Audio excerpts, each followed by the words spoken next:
Hello everyone, कैसे हैं आप सभी। आज की वीडियो में जो हम चैप्टर करने वाले हैं उसका नाम है रेक्टिफिकेशन ऑफ एरर्स। तो सबसे पहले इस चैप्टर में हम रेक्टिफिकेशन का मीनिंग समझ लेते हैं।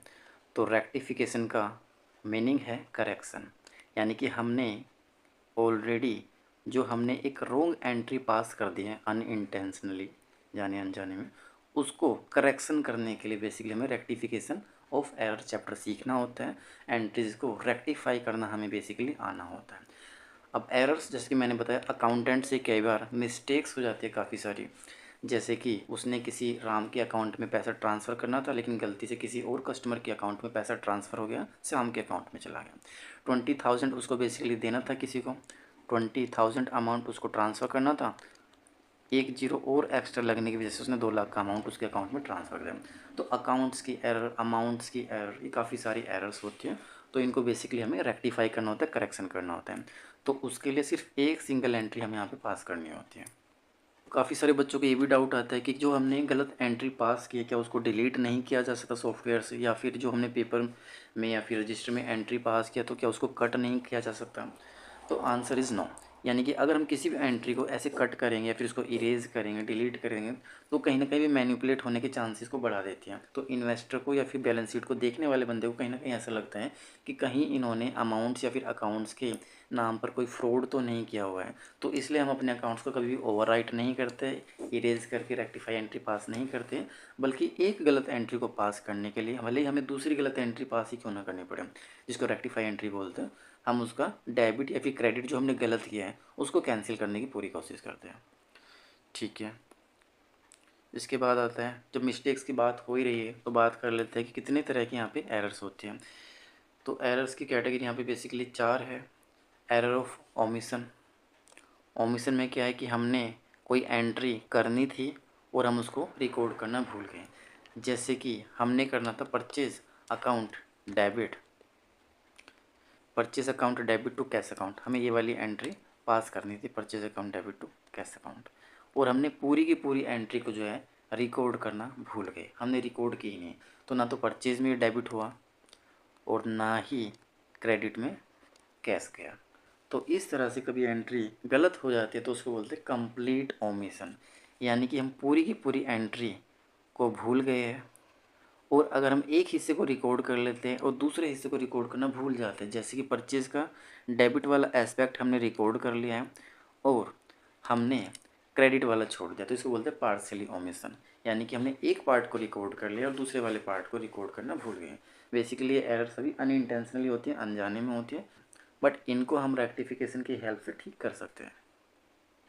इसके बाद है एरर ऑफ कमीशंस, यानी कि हमने किसी के अकाउंट में 2,000 रुपीज़ ट्रांसफ़र करने थे, गलती से 200 चले गए, एक्स की जगह वाई के कैपिटल में चले गए। तो इस तरह की जब एरर कमिट होती है या फिर टोटलिंग करते टाइम गलती हो गई है, क्लैरिकल एरर हो गई है, तो ये सभी एरर्स बेसिकली कमीशन के अंडर आती हैं। इसके बाद आता है कंपनसेटिंग एरर्स। ये वो एरर्स होती है जो कि एक एरर दूसरी एरर के डेबिट या फिर क्रेडिट वाले एस्पेक्ट को हाइड कर लेते हैं, यानी कंपनसेट कर लेते हैं। परचेज में हमने 2,000 को डेबिट करना था, गलती से 20 को कर दिया, और मशीन में 20 को करना था, वहाँ पे 2,000 को कर दिया। डेबिट तो हुआ है लेकिन पर्टिकुलर अकाउंट्स में अलग अमाउंट डेबिट हुआ है। तो इस तरह की एरर्स को कंपनसेटिंग एरर्स बोलते हैं। और इसके बाद है आपकी एरर ऑफ प्रिंसिपल। ये सबसे खतरनाक वाली एरर है। इसका मतलब ये है कि आपने रिवेन्यू एक्सपेंडिचर को कैपिटल ट्रीट कर लिया है या फिर कैपिटल एक्सपेंडिचर को रिवेन्यू ट्रीट कर लिया है। एग्जांपल की फॉर्म में आपको एक एंट्री करनी थी, हमने एक असेट्स परचेज की और हमें वहाँ पर एंट्री करनी थी machinery account debit to cash account, ये वाली एंट्री हमें बेसिकली करनी थी, लेकिन मशीन की जगह हमने उसको नॉर्मल गुड्स की तरह ट्रीट कर लिया और परचेज अकाउंट में हमने गलती से उसको डेबिट कर दिया। ठीक है, तो डेबिट तो ये भी होता है, डेबिट तो ये भी होता है, ट्रायल बैलेंस तो मैच कर जाएगा, डेबिट जितना होना था उतना टोटल हो रखा है, लेकिन इंडिविजुअली इनके लेजर में जो बैलेंस सीडी है वो अलग दिखाई देगा। एरर तो ही है। तो इसको रेक्टिफाई करने के लिए बेसिकली हम एक शॉर्टकट मेथड बताते हैं, टिप्स एंड ट्रिक बताते हैं, उसकी हेल्प से आप बड़ी आराम से कर सकते हो इसको। एग्जाम्पल हमने देख लिया कि कभी अमाउंट की एरर आती है, कभी किसी के एक्स के में ट्रांसफ़र करना था और हमने वाई के में ट्रांसफ़र कर दिया, कंप्लीट ओमिशन, पार्शली ओमिशन। तो ये बेसिकली थ्योरेटिकल एस्पेक्ट और इतना ज़्यादा क्वेश्चन पेपर के अंदर नहीं आता। जो मेन टारगेट एग्जामिनर का होता है क्वेश्चन पेपर के अंदर वो होता है इसका न्यूमेरिकल पार्ट, और वो भी 2 साइड एरर्स, और उसमें भी सस्पेंस वाले। तो जो हमारा मेन पार्ट है हम जल्दी से जल्दी उस पर आने की कोशिश करेंगे, ना कि जो लेस इंपॉर्टेंट है उस पर टाइम वेस्ट करेंगे। तो ये 4 तरह की एरर्स है, commission, omission, principle, compensating errors. ये आपको नाम पता होने चाहिए, एमसीक्यू में पूछ सकता है, ठीक है।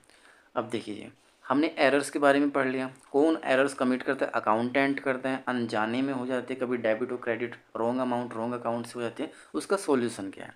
तो अब हम बात करेंगे यहाँ पर बेसिकली उसके सॉल्यूशन की, कि आखिर इन एरर्स को हम कैसे सही कर सकते हैं। तो इसके लिए आपको 3 स्टेप करने। पहले जो करेक्ट वाली एंट्री होनी चाहिए थी आप उसको करेंगे, ठीक है। सेकंड जो रॉन्ग एंट्री हमने अनजाने में कर दी है उसको लिखेंगे, और इन दोनों को कंपेयर करके डेबिट और क्रेडिट का एस्पेक्ट कैंसिल करके हम एक रेक्टिफाई एंट्री करेंगे, यानी इन दोनों के कॉम्बिनेशन से हम एक सॉल्यूशन निकालेंगे, वही हमारा क्या होगा? रेक्टिफाई वाली एंट्री होगी। अभी सुनने में थोड़ा शायद ईजी ना लग रहा हो, डाउट्स आ रहा हो, लेकिन एक इलस्ट्रेशन हम सोल्व करेंगे तो उससे आपको पूरी क्लैरिटी मिल जाएगी। क्वेश्चन कहता है कि sold goods worth 7200 to Sonu, यानी कि हमने सोनू को सेल किया, सोनू को हमने सेल किया है 7200 की गुड सेल किया है। एग्जाम्पल की फॉर्म में इस बंदे को येलो टी शर्ट को मान लेते हैं सोनू,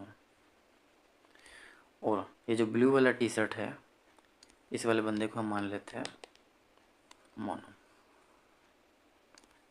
इसको।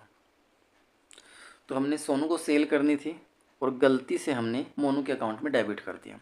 तो एंट्री करेक्ट वाली क्या होनी चाहिए थी? Sonu account debit to sales, यानी कि होनी थी सोनू डेबिट टू सेल्स, और हमने कर दी मोनू डेबिट टू सेल्स। अगर आप जानना चाहते हैं रीज़न सोनू को क्यों किया, क्रेडिट में जब भी हम सेल्स करते हैं तो हमारे डेटर्स बढ़ते हैं, ठीक है।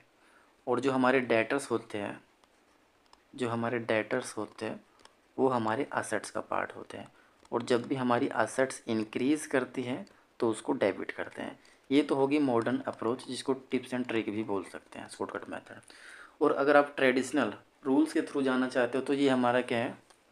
सोनू हमारा डेटर है, डेटर हमारी असेट्स होती है, और असेट्स हमारी रियल अकाउंट के अंदर आती है, और रियल अकाउंट का गोल्डन रूल्स है डेबिट व्हाट कम्स इन।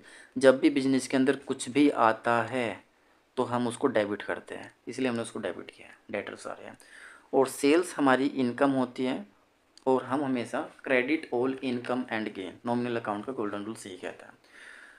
फिलहाल ये जो गोल्डन रूल्स और tips and trick general entry वाले चैप्टर में मैं आपको करा दूँगा, हालांकि ऑलरेडी आपने की भी होगी। इसके बाद है सही एंट्री होनी थी सोनू डेबिट टू सेल्स, गलत कर दी मोनू डेबिट टू सेल्स। अब देखिए सेल्स और सेल्स तो कहीं ना कहीं हमारा जाने अनजाने में सही हो गया है, तो इसको आप कैंसिल कर दो। तो काफ़ी सारे बच्चे ये भी बोल सकते हैं कि सर क्रेडिट से क्रेडिट कैसे कैंसिल कर दिया? तो कैंसिल करने का मतलब बस ये है कि हम इसको कट कर रहे हैं, यानी कि सेल्स को क्रेडिट करना था, सेल्स को हमने क्रेडिट किया। जो जो पार्ट हमारा ऑलरेडी करेक्ट है उसको आप कैसे करेक्शन करोगे? जो पार्ट गलत हो गया उसी को तो रिवर्स करोगे, उसी तो करेक्शन करोगे। तो जो होना चाहिए तो उसको आप फॉलो करोगे, और जो नहीं होना चाहिए था यानी रॉन्ग वाले पार्ट को आप रिवर्स करोगे। सोनू को डेबिट करना था, सोनू को हमने डेबिट कर दिया 7200 के साथ, और मोनू को डेबिट नहीं करना था, तो इसका रिवर्स क्या होगा? क्रेडिट। और जनरल एंट्री में 2 का मतलब क्रेडिट ही होता है, तो हमने यहाँ पर मोनू को क्रेडिट कर दिया। तो ये चैप्टर बेसिकली अभी मैंने फर्स्ट वीडियो में आपको एक बेसिक कॉन्सेप्ट आपको प्रोवाइड किया है कि एरर्स क्यों कमिट होती हैं, कैसे हो जाती हैं, कितनी तरह की होती है, और रेक्टिफिकेशन करने के लिए क्या मेथड होता है, उसको इरेज या फिर डिलीट नहीं कर सकते, एक एडजस्टिंग एंट्री या फिर रेक्टिफाई एंट्री उसको पास करके उस सभी एरर्स को करेक्ट करना होता है। तो आज की वीडियो में इतना ही। नेक्स्ट वाली वीडियो से हम जो प्रैक्टिकल करना स्टार्ट करेंगे, सीधा क्वेश्चन से स्टार्टिंग करेंगे। ज़्यादा लंबी वीडियो में बनाऊंगा नहीं, छोटी छोटी वीडियो में जो आप मेन इंपॉर्टेंट टॉपिक्स हैं उन सभी को मैं कवर करने की पूरी कोशिश करूँगा। किसी बच्चे को डाउट आता है तो कमेंट सेक्शन में मेंशन कर सकता है।